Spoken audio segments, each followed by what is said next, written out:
Nous voyons au chapitre 4 de la lettre aux Hébreux qu'à cause de son grand salut, nous pouvons invoquer le Seigneur. Approchons-nous donc avec assurance du trône de la grâce, afin d'obtenir miséricorde et de trouver grâce pour être secourus dans nos besoins. Hébreux 4,16. Nous considérons qu'en nous sauvant, Dieu a un dessein élevé et vaste, à savoir de faire de nous des princes et des rois de la nouvelle création à venir. Tous ceux qui ont été rachetés par le sang précieux du Seigneur Jésus-Christ ont ce privilège. Et il chantait un cantique nouveau en disant « Tu es digne de prendre le livre et d'en ouvrir les sceaux, car tu as été immolé et tu as racheté pour Dieu par ton sang des hommes de toute tribu, de toute langue, de tout peuple et de toute nation. Tu as fait d'eux un royaume et des sacrificateurs pour notre Dieu, et ils régneront sur la terre. » Apocalypse 5, 9, 10. C'est dans ce but que le Seigneur dispense sa grâce pour tous nos besoins, nos insuffisances et nos faiblesses. Nous pouvons la recevoir en nous présentant devant son trône de grâce. Quelles que soient nos épreuves, nos tentations, nos afflictions et nos peines, sa grâce nous suffit. Notre besoin peut être semblable à une haute montagne, et cependant le Seigneur Jésus-Christ lui-même nous invite à nous approcher avec hardiesse devant son trône de grâce par la foi. C'est pourquoi nous devons toujours apprendre davantage au sujet de la grâce de Dieu et comment nous pouvons nous en emparer et en jouir. En premier lieu, nous ne pouvons commencer la vie chrétienne qu'avec le concours de sa grâce, et non pas par quelques qualifications humaines. Dieu exige une justice éternelle. Il n'y a aucune comparaison possible entre la justice de Dieu et la nôtre. Aucun d'entre nous ne dispose de la moindre qualification pour recevoir ce grand salut.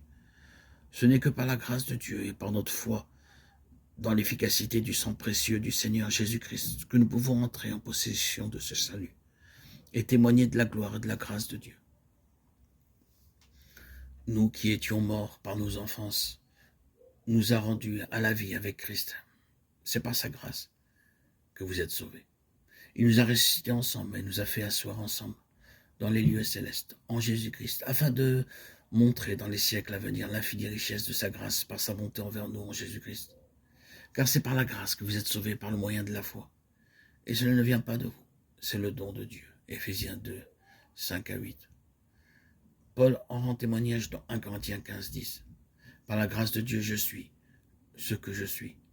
Cela veut dire que tout ce qu'il a fait, tout ce qu'il a souffert pour le Seigneur, ne le fut que par la seule grâce de Dieu. En tant que serviteur de Dieu, il passa par beaucoup d'afflictions. Dans le but de l'instruire dans la plus pleine signification de sa grâce, le Seigneur a permis qu'il eût une écharpe douloureuse dans la chair, au sujet de laquelle il demanda à 3 reprises au Seigneur de la lui enlever.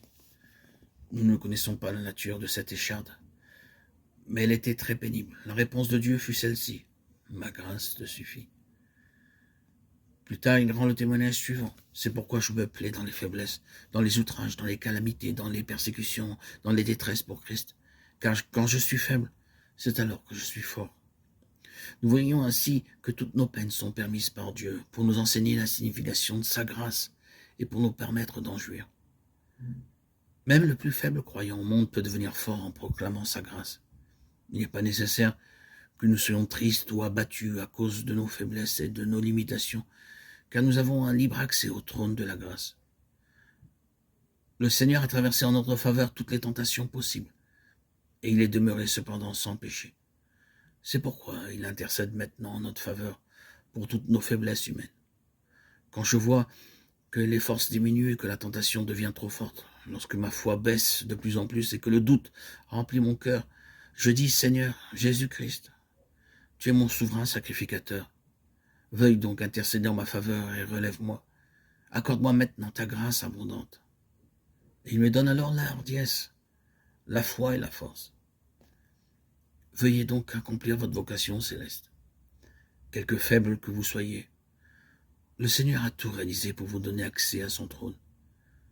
Si vous avez quelques doutes, revendiquez le ministère d'intercession du souverain sacrificateur, le Seigneur Jésus-Christ. Croyez qu'il s'est trouvé en présence des mêmes tentations que vous.